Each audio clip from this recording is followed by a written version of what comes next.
Hello and welcome everyone, कैसे हैं आप सब। I welcome all of you to my YouTube channel allied in health care solutions. Myself बास्तली। आज के इस वीडियो में मैं आपके साथ एक इम्पॉर्टेंट टॉपिक पे डिस्कस करूंगा, that is patient positioning and its complication. इस टॉपिक के रिलेटेड जो है बहुत सारे क्वेश्चन जो है कॉम्पिटिटिव एग्जाम्स में आते रहते हैं, तो इस पोजिशंस के रिलेटेड जो है बहुत सारे क्वेश्चंस पूछे जाते हैं। नॉर्मली क्या क्या पूछा जाता है, पहले जो है सर्जरी के रिलेटेड पूछा जाता है कि किस सर्जरी में कौन सी पोजीशन देते हैं।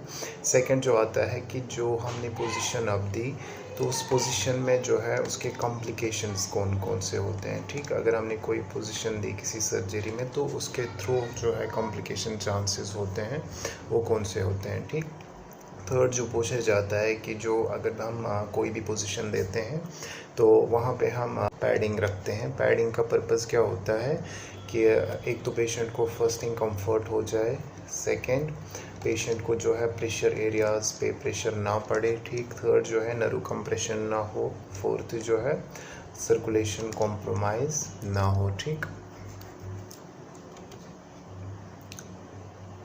इन्हीं सारी चीज़ों को लेके जो है आज मैंने इस वीडियो में बहुत सारे क्वेश्चंस जो है डिस्कस किए हुए हैं। आई होप ये आपके लिए बेनिफिशियल रहेंगे। तो आज का जो पहला क्वेश्चन आपकी स्क्रीन पे रहेगा, that is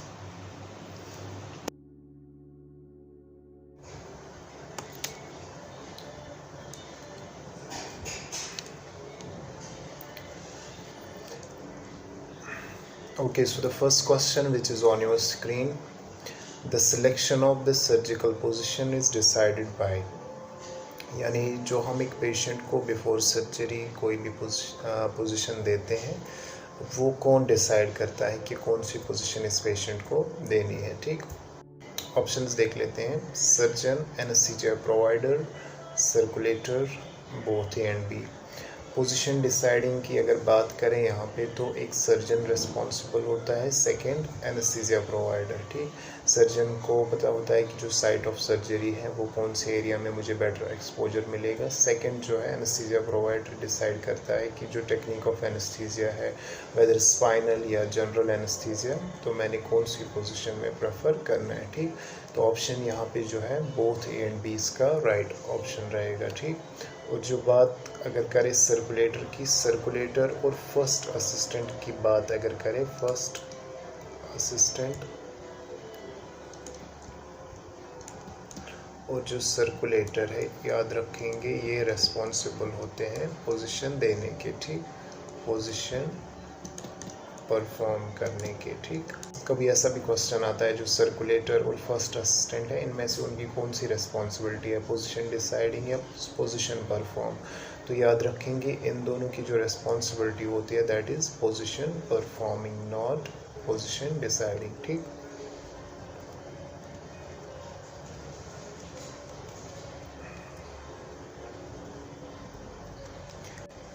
okay, next question जो आपकी स्क्रीन पे है, कॉम्प्लिकेशन एसोसिएटेड विद ट्रेनलनबर्ग पोजीशन, यानी जो ट्रेनलनबर्ग पोजीशन है इसके एसोसिएटेड में कौन सी जो है कॉम्प्लिकेशन इस पोजीशन में चांस रहता है। ठीक, ट्रेनलनबर्ग पोजीशन में क्या किया जाता है, जो पेशेंट का हेड एंड है उसको थोड़ा सा लोअर किया जाता है फुट एंड को रेज करके। ठीक, तो आपने देखना है कि इस पोजीशन में कौन सी कॉम्प्लिकेशन एसोसिएटेड होती है। ठीक, ऑप्शंस देख लेते हैं।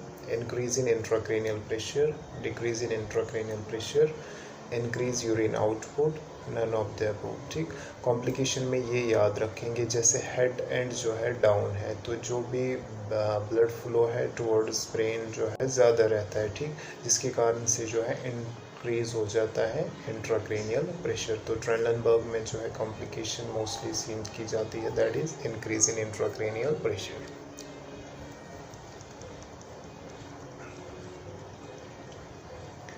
ओके, नेक्स्ट क्वेश्चन जो आपकी स्क्रीन पे है, FRC functional residual capacity is increased in which of the following surgery, यानी जो lung related functional residual capacity है कौन सी सर्जरी में इनमें से कौन सी पोजीशन में इनमें से जो है इंक्रीज होता है FRC। ठीक, ऑप्शंस देख लेते हैं। Lithotomy, Trendelenburg, sitting, all of the above. ठीक, अगर हम फंक्शनल रेजिडुअल कैपेसिटी की बात करें, एक लिथोटोमी पोजीशन और ट्रेनलनबर्ग पोजीशन जो है, इनमें जो है एफआरसी डिक्रीज होता है। ठीक, लिथोटोमी पोजीशन में अगर आप याद रखें तो इसमें अप्रॉक्सीमेटली जो है 15 to 20% जो है डिक्रीज होता है एफआरसी। ठीक, और इसमें भी सेम ट्रेनलनबर्ग में भी जो है अप टू 20% जो है एफआरसी डिक्रीज होता है। ठीक, इसमें एफआरसी डिक्रीज होता है। बट जो स्टिंग पोजीशन में है, इसमें जो है एफआरसी चांसेस जो है इंक्रीज रहते हैं। इसका फंक्शनल रेजिडुअल कैपेसिटी जो है स्टिंग पोजीशन में अप टू 20% जो है इंक्रीज होता है। ठीक, ये याद रखेंगे। बाकी जो लिथोटमी एंड ट्रेनलनबर्ग पोजीशन है, इसमें जो है एफआरसी डिक्रीज होता है। ठीक, ओके। नेक्स्ट क्वेश्चन जो आपकी स्क्रीन पे है, venous air embolism is associated with, यानी जो एयर एम्बोलिज्म होता है, वेनस एयर एम्बोलिज्म, इनमें से कौन सी पोजीशन में जो चांस रहता है एयर एम्बोलिज्म के। ठीक, ऑप्शंस देख लेते हैं। Supine position, sitting position, Trendelenburg position, none of the above. ठीक, याद रखेंगे जैसे आपने ऊपर याद देखा कि जो एफआरसी इंक्रीज होता है वो स्टिंग पोजीशन में होता है। ठीक, यहाँ पे भी याद रखेंगे जो वेनस एयर एम्बोलिज्म है, ये कॉम्प्लिकेशन ज़्यादा एसोसिएटेड होती है स्टिंग पोजीशन। जब भी हम cranial procedures under sitting position perform करते हैं तो वहाँ पे जो है venous air embolism chances high रहते हैं। ठीक, तो इसका राइट आंसर रहेगा sitting position. Okay, next question जो आपकी स्क्रीन पे है, at minimum a modern operating table should support at least, यानी जो एक modern operating table OT table हमारे पास होता है, ठीक, ओटीज़ में वो कितना वेट एटलीस्ट सपोर्ट करना चाहिए। ठीक, ऑप्शन यहाँ पे देख लेते हैं। 500 lbs, 200 lbs, 100 lbs, 50 lbs। तो एक जो मॉडर्न ओटी टेबल की बात करें तो अप्रॉक्सीमेटली 300 to 500 lbs जो है वो सपोर्ट करना चाहिए। और अगर बायोमेट्रिक प्रोसीजर्स की बात करें जहाँ पे पेशेंट का वेट बहुत ज़्यादा हाई रहता है तो वहाँ पे जो है अप टू 1000 lbs टेबल होनी चाहिए। ठीक, अगर बैरिट्रिक के केस में हम देखें। ठीक, बट यहाँ पे अगर नॉर्मल बात करें up to 300 to 500 lbs support करना चाहिए। ओके, नेक्स्ट क्वेश्चन जो आपकी स्क्रीन पे है, areas need to be padded during supine positioning, यानी जो हम सुपाइन पोजिशनिंग देते हैं पेशेंट्स में उस दौरान जो है कौन से एरियाज़ को हमने पैडिंग करनी होती है। ठीक, ऑप्शंस देख लेते हैं। Forehead, abdomen, heels, all of the above. ठीक, यहाँ पे जो राइट आंसर रहेगा that is going to be option C, that is heels. इसके अलावा याद रखेंगे जब भी स्पाइन पोजीशन देते हैं तो एक स्कल के बैक साइड पे that is occipital area, occipital area के अंदर जो है पैडिंग होनी चाहिए। सेकंड जो है एल्बोज के अंदर जो है स्पाइन पोजीशन में पैडिंग होनी चाहिए। थर्ड याद रखेंगे जो सैक्रम है, सैक्रम एरियाज़ में भी जो है पैडिंग होनी चाहिए। फोर्थ जो याद रखेंगे आप दैट इज़ हील्स। तो इसमें आप देख रहे हैं हील्स ऑप्शन है, तो इसका राइट आंसर जो रहेगा हील्स। ओके, नेक्स्ट क्वेश्चन जो आपकी स्क्रीन पे है, during prone positioning all the areas need to be padded except, यानी जो प्रोन पोजिशनिंग पेशेंट को हम देते हैं मोस्टली जब हम स्पाइन सर्जरीज करते हैं वहाँ पे जो है प्रोन पोजीशन दिया जाता है। ठीक, तो प्रोन पोजीशन के टाइम पे बहुत से जो है डेलिकेट ऑर्गन्स को चांस रहता है कंप्रेस होने के या इंजरी होने के। तो उस पोजीशन में जो है हमने आइडेंटिफाई करना है कौन से एरियाज़ को हम पैडिंग करते हैं। आपने आइडेंटिफाई करना है इन सारे एरियाज़ को उस दौरान हम पैडिंग करते हैं, खाली एक को छोड़ के। ठीक, ऑप्शंस देख लेते हैं। Face, breast, genitalia, shoulder. ठीक, तो इसका जो राइट आंसर रहेगा दैट इज़ शोल्डर। शोल्डर को ड्यूरिंग प्रोन पोजीशनिंग जो है हमें पैडिंग नहीं करनी होती। रिमेनिंग जो face, breast and genital area है इसमें जो है पैडिंग की रिक्वायरमेंट हमें होती है। ठीक, शोल्डर को हम ड्यूरिंग प्रोन पोजीशन पैडिंग नहीं करते। ओके, नेक्स्ट क्वेश्चन जो आपकी स्क्रीन पे है that is position used in urinary catheterisation. यानी जब भी हम यूरिनरी कैथेटर इंसर्ट करते हैं पेशेंट्स को बिफोर सर्जरी या कोई भी यूरिन रिलेटेड इशू जिनको होता है यूरिनरी इनकॉन्टिनेंस, तो उस कैथेटर को हम कौन सी पोजीशन में डालते हैं। ठीक, ऑप्शंस यहाँ पे देखते हैं। Spine, sting, lithotomy, lateral. जो यूरिनरी कैथेटराइजेशन है ये यूजुअली जो है स्पाइन पोजीशनिंग में जो है हम इंसर्ट करते हैं। ठीक, तो ये इसका राइट आंसर रहेगा।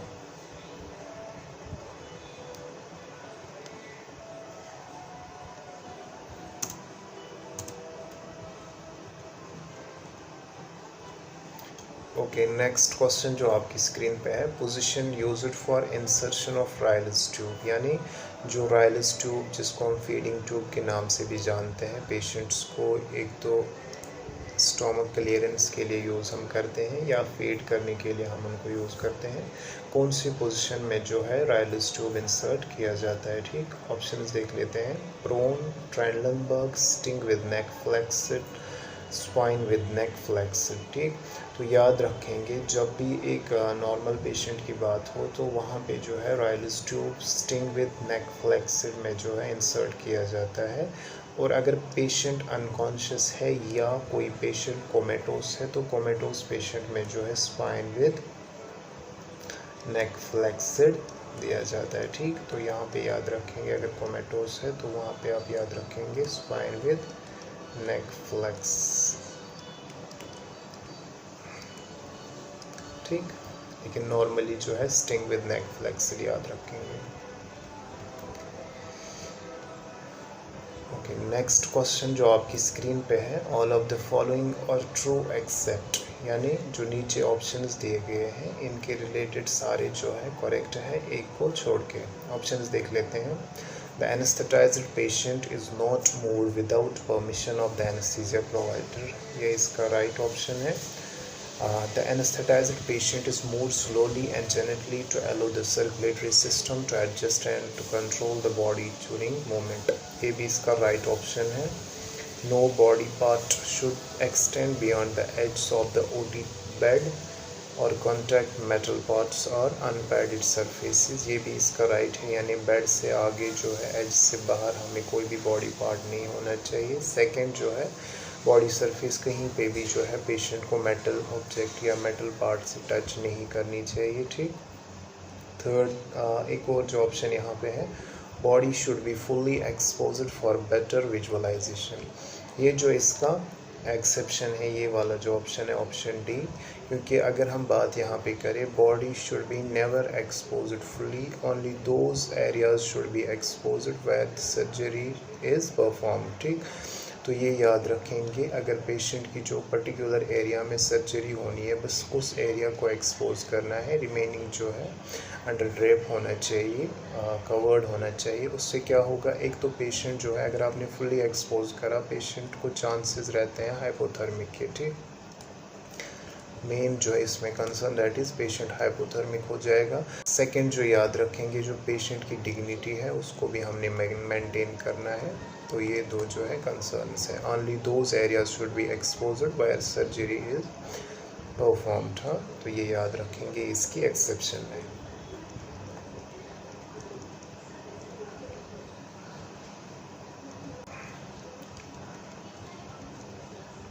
ओके, नेक्स्ट क्वेश्चन जो आपकी स्क्रीन पे है, ulnar nerve damage could result from. यानी जो अल्नर नर्व हमारी रिस्ट नर्व होती है, कौन इनमें से कहाँ पे चांसेस रहते हैं अल्नर नर्व डैमेज होने के। ठीक, ऑप्शन यहाँ पे देख लेते हैं। Poor placement of legs in stirrups, hyper extension of the arms, using mattress pads of varying thickness, placing an arm on an unpadded table edge। ठीक, poor placement of legs in stirrups में जो है usually जो complications associated to knees and legs associated complication होते हैं अगर हम poor placement of leg strips करें। सेकंड जो है hyper extension of arm, hyper extension of arm में क्या होता है, chance of brachial plux injury ज़्यादा रहते हैं। ठीक। Using mattress pads of varying thickness, ये जो है इसका ऑप्शन नहीं है। Placing an arm on an unpadded table edge, ये जो है इसमें चांसेस रहते हैं अगर हमने आर्म को अनपैडेड एरियाज़ पे रखा या हमने एज पे जो है एक रिस्ट या आर्म को प्लेस करा, तो वहाँ पे जो चांसेस रहते हैं कि पेशेंट को nerve injury, ulnar nerve damage हो सकता है, ठीक। तो इसका राइट रहेगा।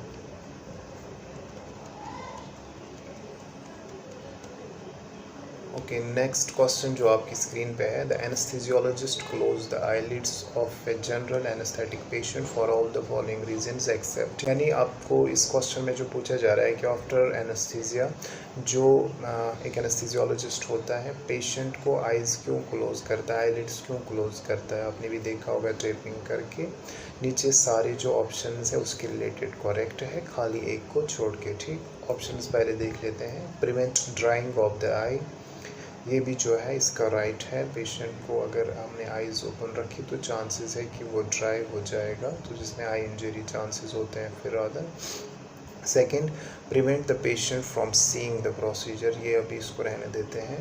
प्रिवेंट आई ट्रॉमा, ये भी राइट है क्योंकि जो है ब्लिंकिंग रिफ्लेक्स जो है एक्टिव रहता है पेशेंट का, उसमें आई ट्रॉमा भी रहता है, ठीक। थर्ड जो है यहाँ पे protect the I from anaesthetic agents, ये भी करेक्ट है। अगर कोई एक्सपोजर होता है एनेस्थेटिक एजेंट्स का आइज़ को तो वहाँ पे इरिटेशन होती है, ठीक। तो ये याद रखेंगे। यहाँ पे जो इसका एक्सेप्शन है that is prevent the patient from seeing the procedure, इसका कोई लॉजिक नहीं बनता। पेशेंट ऑलरेडी जो है अंडर जीए होता है तो वो कुछ नहीं देख पाएगा वैसे भी, तो ये इसका जो है करेक्ट आंसर रहेगा, ठीक। यही खाली एक एक्सेप्शन है उसकी। ओके, नेक्स्ट क्वेश्चन जो आपकी स्क्रीन पे है, the position used for a patient in hypovolaemic shock, यानी जो वॉल्यूम लॉस हुआ हो पेशेंट को, चाहे ब्लड लॉस हो या फ्लूइड लॉस हुआ हो, अगर कोई शॉक हाइपोवॉलेमिक शॉक पेशेंट हो तो उनको कौन सी हम पोजीशन देते हैं उसको ट्रीट करने के लिए, ठीक। ऑप्शंस देख लेते हैं। Modified Trendelenburg, reverse Trendelenburg, spine, dorsal, recumbent, ठीक। तो यहाँ पे जो करेक्ट आंसर यहाँ रहेगा that is modified Trendelenburg. Modified Trendelenburg में क्या किया जाता है, आपको नॉर्मली पता होगा कि ट्रेनलनबर्ग में जो है हेड डाउन किया जाता है, ठीक। या रिवर्स ट्रेनलनबर्ग में जो है हेड अप किया जाता है। बट जो मॉडिफाइड ट्रेनलनबर्ग है इसमें क्या किया जाता है, नॉर्मली जो है पेशेंट का बैक एज स्पाइन रखते हैं और जो लेग्स और उनका हेड एंड जो है उसको पैसिवली थोड़ा राइज किया जाता है, ठीक। उसको हेड एंड को पैसिवली राइज किया जाता है, ठीक।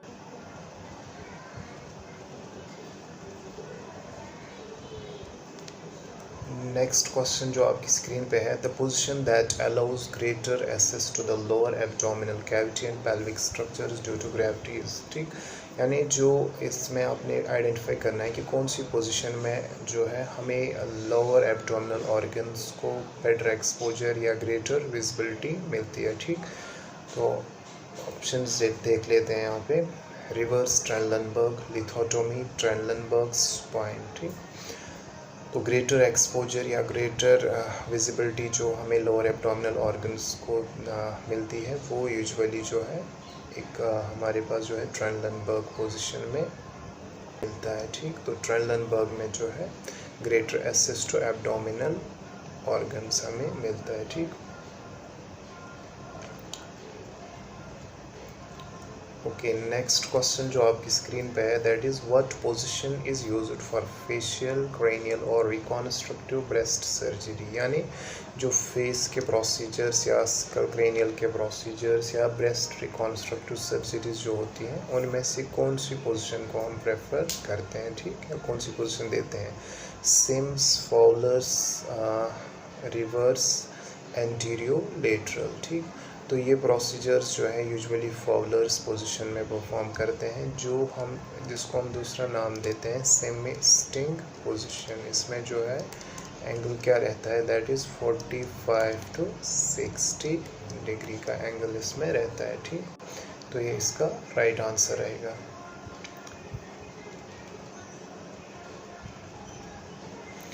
ओके, नेक्स्ट क्वेश्चन जो आपकी स्क्रीन पे है, after surgery under lithotomy position correct practice would be, यानी जो हम लिथोटोमी पोजीशन देते हैं किसी सर्जरी में, आफ्टर कंप्लीटिंग दैट सर्जरी अगर आपने रिवर्स करना हुआ पेशेंट को उस पोजीशन से, तो कौन सी इनमें से आपने करेक्ट प्रैक्टिस होगी, कौन सा जो है करेक्ट सीक्वेंस रहेगा। ठीक, ऑप्शंस देख लेते हैं। लोअर द लेग्स सेपरेटली, ये इसका राइट ऑप्शन नहीं है। लोअर द लेग्स क्विकली, ये भी इसका जो है राइट ऑप्शन नहीं है। लोअर द लेग्स टुगेदर, ये जो है इसका करेक्ट ऑप्शन है, आप याद रखेंगे। कभी कभार ऐसा भी आपसे पूछा जाता है कि आप लिथोटोमी पोजीशन के रिलेटेड कौन सा जो है करेक्ट सीक्वेंस नहीं है। उसमें ये है कि आपको वहाँ लिखा होता है कि जो हमने लेग्स जो है राइज करने होते हैं स्टिरप्स पे वन बाय वन, बट यहाँ पे जैसे आपने देखा लोअर द लेग्स टुगेदर, यानी जब हमने वापस लेग्स को डाउन करना हो तो वो एक साथ हमने दोनों लेग्स को करना है। इसी तरह जब हमने राइज अप करना होता है तो दोनों लेग्स को स्टिरप्स के ऊपर एक साथ हमने राइज करना होता है। ठीक, तो ये इसका जो है राइट ऑप्शन रहेगा। ओके, नेक्स्ट जो क्वेश्चन आपकी स्क्रीन पे है, all of the following statement are true regarding the Sims position except, यानी जो सिम्स पोजीशन है उसके रिलेटेड नीचे सारे दिए गए ऑप्शंस जो है राइट है, एक ऑप्शन को छोड़ के। Is used for spine procedures, left leg is straight and right leg is bent, this is a modification of left lateral position used for endoscopic procedures। ये यूजुअली जो है एंडोस्कोपिक प्रोसीजर्स जो है सिम्स पोजीशन में perform होते हैं। Second, this is a modification of left lateral position, ये भी इसका राइट ऑप्शन है। Left leg is straight and right leg is bent, ये भी इसका राइट ऑप्शन है। यहाँ पे जो एक्सेप्शन है यूज्ड फॉर स्पाइन प्रोसीजर्स, तो ये इसका जो है एक्सेप्शन है। ठीक, क्यों? क्योंकि जो स्पाइन पोजीशंस है जो प्रोसीजर, क्योंकि जो स्पाइन प्रोसीजर्स है वो जनरली जो है प्रोन पोजीशन में परफॉर्म होते हैं। ठीक, तो यहाँ पे जो है exception that is used for spine procedures.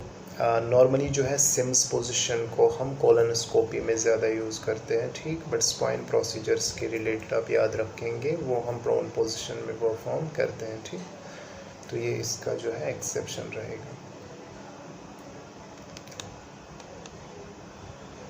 Okay, जो आज का लास्ट क्वेश्चन आपकी स्क्रीन पे है, another name of jackknife position. ठीक, एक इजी सा क्वेश्चन है आज का आपकी स्क्रीन पे, और ये आपके लिए एक होमवर्क रहेगी, और इसका आंसर जो है आप कमेंट सेक्शन में देंगे। सेकंड, जो डोर्सल रिकम्बेंट है, इसका भी जो है आप आंसर देंगे कि ये कौन सी पोजीशन का दूसरा नाम है। ठीक, तो ये थे कुछ questions related to positioning. I hope ये सारे क्वेश्चंस आपके लिए बेनिफिशियल रहेंगे।